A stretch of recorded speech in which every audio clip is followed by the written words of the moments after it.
Eh bien bonjour à tous et bienvenue dans cette nouvelle vidéo de présentation de répliques. Alors aujourd'hui je vais vous présenter le Colt M45A1 de chez Cybergun, donc dans la série des 1911 Raygun. Et je tiens à remercier donc Béatrice et toute son équipe pour m'avoir fait parvenir cette réplique.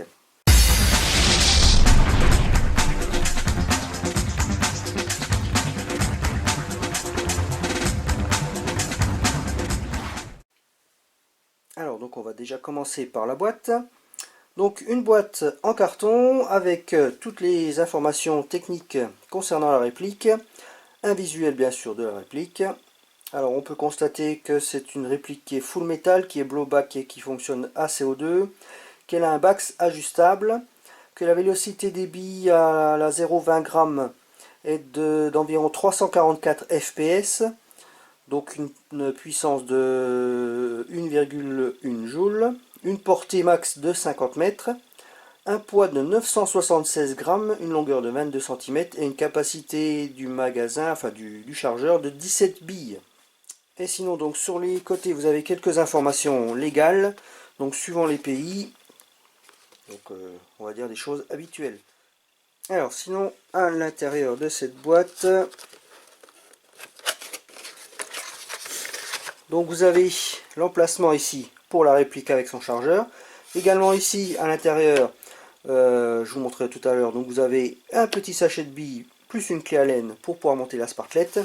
Et ici vous avez un visuel des trois autres Colt, donc de la même série.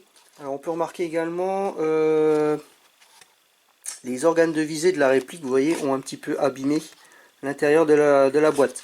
Alors ça ressort pas, donc ça veut dire que le double renfort de carton ici est donc suffisant. Par contre ici, je sais pas si on voit bien, vous avez la Dragon en fait qui a un petit peu abîmé l'intérieur et du coup ça ressort un petit peu ici au niveau de l'extérieur. Donc peut-être pour les prochaines séries un renfort en carton ici pour pouvoir un peu protéger un petit peu plus cette attache Dragon.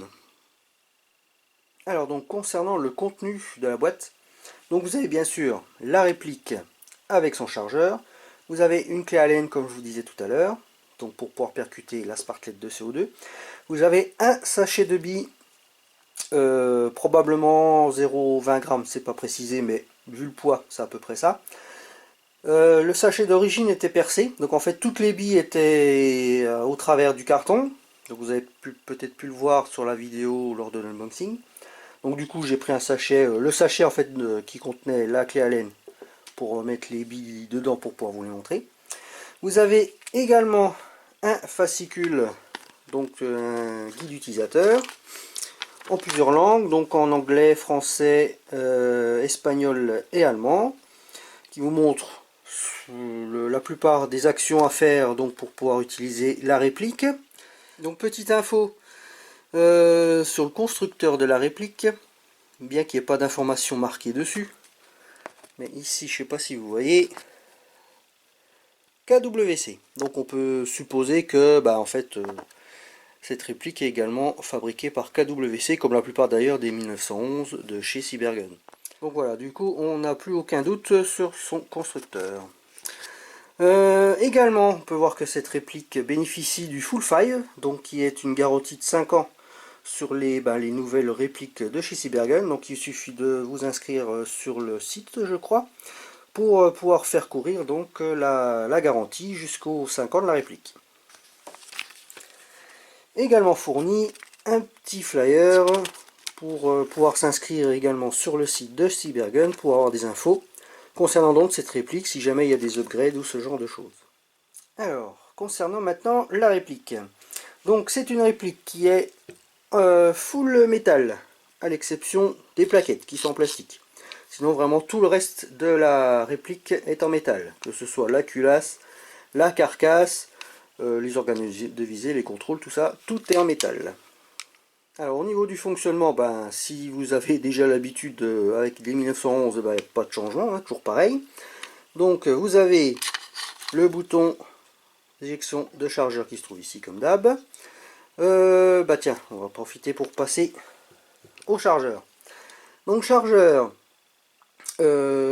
quasiment entièrement métallique à l'exception des lèvres et de la planchette élévatrice. Alors le ressort est quand même assez costaud. Je dois avouer que quand il faut maintenir la planchette vers le bas, il faut avoir des sacrés ongles. Donc faire très attention à la manipulation pour pas venir péter les lèvres ici. Donc contenance du chargeur. Alors en théorie vous pouvez aller jusqu'à 17 billes effectivement, comme c'est marqué sur la boîte. Par contre sur la notice c'est précisé 16 billes. Et d'ailleurs je conseille de ne pas en mettre plus. C'est 16 voire 15. Comme ça évitera de trop comprimer le ressort et surtout que la planchette élévatrice ne se retrouve pas dans une position assez curieuse.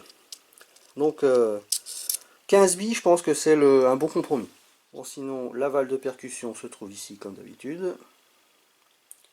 Et ici au talon vous avez la grosse molette qui vous permet donc de visser la sparklette de CO2 pour pouvoir la percuter. Donc sparklette de CO2 qui s'insère ainsi. Vous dévissez d'abord la vis, vous insérez la sparklette, vous vissez jusqu'à ce que ça force et ensuite vous y allez un grand coup jusqu'à ce que vous entendez le pchit de percussion. Donc on va revenir au fonctionnement de la réplique. Le bouton, donc l'arrêtoir de chargeur se trouve ici. Vous avez la sécurité qui se trouve ici, qui est ambidextre, qui ne peut pas être manipulée tant que la réplique n'est pas armée. Donc là, pas de problème, des deux côtés. On voit ici, je sais pas si on le voit bien, on voit ici normalement le point rouge qui est visible, qui signifie que la réplique peut tirer. Comme d'habitude, vous avez ici la queue de castor qui est également une sécurité. Tant que c'est pas enfoncé, vous pouvez pas tirer. Dès que c'est enfoncé, ça déverrouille le mécanisme. L'arrêtoir de culasse se trouve ici. La culasse reste en arrière dès qu'il n'y a plus de billes. Une fois que vous avez remis un nouveau chargeur, donc il faut actionner cet arrêtoir de culasse ici. Et contrairement à la plupart des répliques ou des armes d'ailleurs, sur celle-ci on ne peut pas power stroker vraiment. Sauf éventuellement en insistant au bout d'un moment. Je crois que ça finit par se déverrouiller et encore, non, même pas celle-là.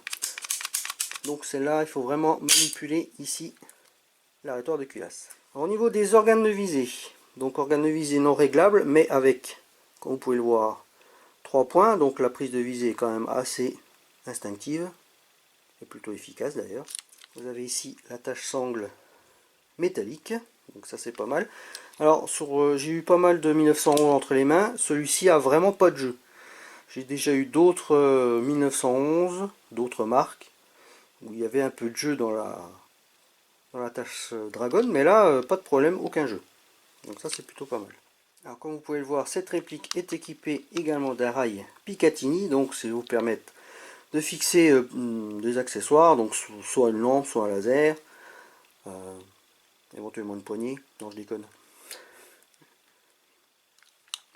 Ensuite, sur le canon externe, donc à l'intérieur, peut-être qu'on verra mieux ici. Voilà. Ici, vous avez un filetage, donc qui vous permet de me fixer un silencieux. J'en profite pour vous montrer quand même que le filetage est quand même bien fini. On va parler des marquages, tiens. Donc marquage. Donc sur ce côté de la culasse, alors marquage gravé, non peint de ce côté-là, donc ça c'est quand même, en plus très joli. Donc le fameux Colt M45A1 avec les 3 étoiles. Alors pour être honnête, j'avais regardé sur internet voir les marquages réels de l'arme réelle. Première image que je trouve, c'est marqué Colt avec les 3 étoiles, puis USMC. Et là je me dis tiens, un petit accro à la réalité. Sauf qu'en creusant un petit peu plus, je me suis aperçu que en fait l'US Marine Corps a décidé. Alors donc les premières séries étaient marquées effectivement USMC à la place de M45A1. Et par la suite, ils ont décidé de faire mettre le modèle et non plus USMC sur les séries suivantes. Donc au final, c'est ce marquage-là qui est le plus courant donc dans le US Marine Corps. Alors de ce côté-ci, vous avez également un marquage gravé Colt Government Model. Ici, vous avez des marquages, alors peints, mais légèrement, très certainement, avec une légère gravure dans la peinture. Donc les marquages noirs ici. Vous avez plusieurs types de numéros US. Alors sur le modèle original ici, vous avez un code barre 2D, donc 2 dimensions. Ici c'est un QR code. Alors évidemment, bon, de loin ça fait illusion, hein. Mais en fait ce marquage avec le QR code, je me suis amusé à le flasher. Et en fait ça redirige vers la page Facebook de chez Cybergun. Ici vous avez un numéro de série qui je pense doit être unique. Par contre, petite entorse, bah bon, c'est vraiment pour chipoter. Par rapport à l'arme originale, c'est que normalement ce numéro là, c'est celui-ci qui devrait être répété. Donc ce numéro qui est là, ça doit correspondre à un numéro de série d'une véritable arme. Là, c'est le numéro de série de la réplique. Mais normalement, ces deux numéros devraient être identiques. Et normalement, le code barre 2 dimensions qui devrait être là, répète en fait les 3 informations qui se trouvent ici. Pardon. Mais bon, de loin, ça fait parfaitement illusion. Et on ne peut pas vraiment dire qu'il y ait des marquages airsoft irréalistes. Donc au niveau marquage, franchement, c'est pas mal. Alors bien sûr, l'étiquette ici, on pourra la virer, hein, sans problème. Ensuite, les plaquettes. Donc plaquettes en plastique, avec un espèce de... J'aime bien un petit peu cette décoration, si je ne sais pas si on peut appeler ça comme ça. Ça me rappelle un petit peu une peau de crotale, une peau de serpent.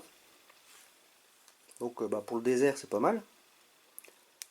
Alors le seul petit truc, vous voyez ici, vous avez la trace de la carotte d'injection, qui est ici, c'est un peu dommage, du coup ça veut dire que peut-être que je la démontrerai pour essayer d'atténuer un petit peu cette partie là, quoi.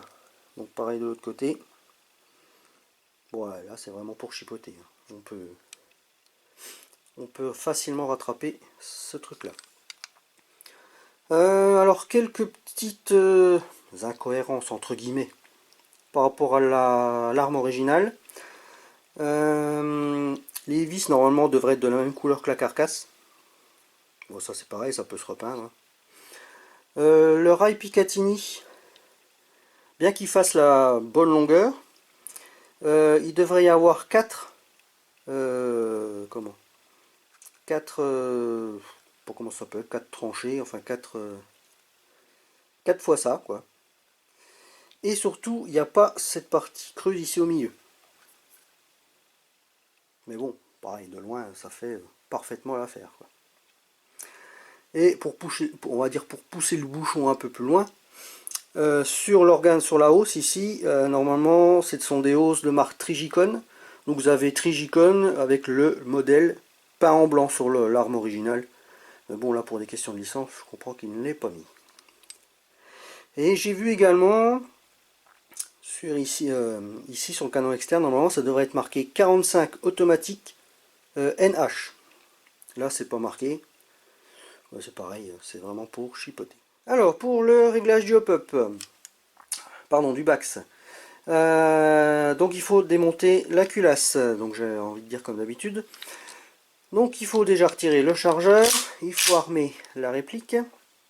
Vous avez ici une demi-lune qu'il faut amener jusqu'à ce niveau-là. Ici vous avez un bouton donc, qui est en fait l'extrémité de l'arrêteur de culasse. Vous appuyez dessus, ça soulève la pièce. Vous la retirez. Alors marquez ici un tube en laiton, ce qui n'est pas habituel sur ce genre de pièce. Ensuite vous ramenez tout vers l'avant, donc là vous avez accès à tout l'interne.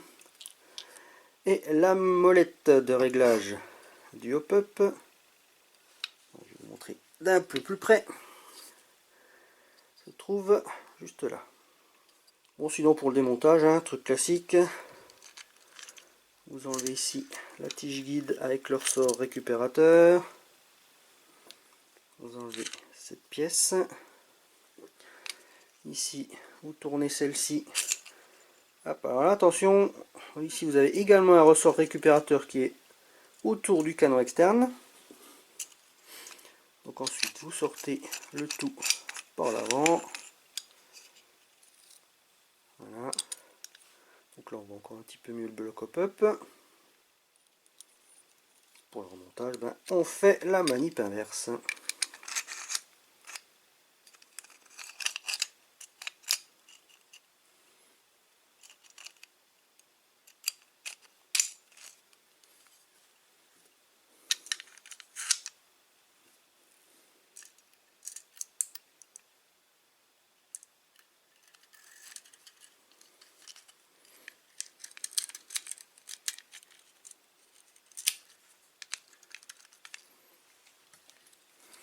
Donc ensuite pour remonter la culasse sur la carcasse, donc vous présentez ici sur les rails.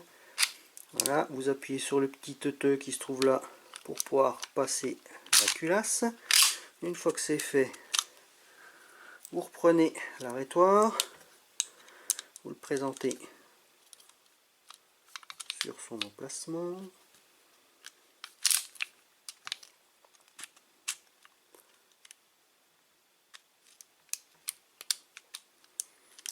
Toujours un petit peu délicat, voilà. Et ensuite, vérifiez que tout fonctionne. Alors justement, on va en profiter pour parler de la détente. Donc globalement, elle est quand même détente assez courte. Vous avez ici un point dur. Elle attaque le coup par. Il y a un petit peu mou au niveau du point dur. Il y a un petit peu de course en fait. Trigger reset est assez court également, donc on peut faire des doublettes assez facilement. Ouais, globalement, elle n'est pas désagréable. Alors également sur la culasse, que je vous ai pas dit, vous avez des stries de préhension à l'avant et à l'arrière, donc comme ça vous pouvez manipuler soit comme ça, soit comme ça. Donc voilà, pour conclure, une réplique plutôt réussie, qui va, je pense, ravir tous ceux qui ont des tenues US, genre Marsoc ou autre. Moi je vous ferai un Retex, je pense au printemps, lorsque les conditions météo seront quand même un petit peu plus favorables pour les GBB. Donc je vous ferai un test de tir et puis comme ça on pourra voir pleinement les performances de cette bestiole. Donc voilà, cette présentation est terminée, j'espère qu'elle vous aura plu. N'hésitez pas à commenter, liker, à vous abonner comme d'habitude. N'hésitez pas non plus à aimer ma page Facebook Balbuzard90. Je tiens encore à remercier donc Cybergun pour m'avoir fourni cette réplique pour que je puisse vous la présenter. Et sur ce, je vous souhaite une bonne journée, que l'Airsoft soit avec vous, et à la prochaine. Ciao!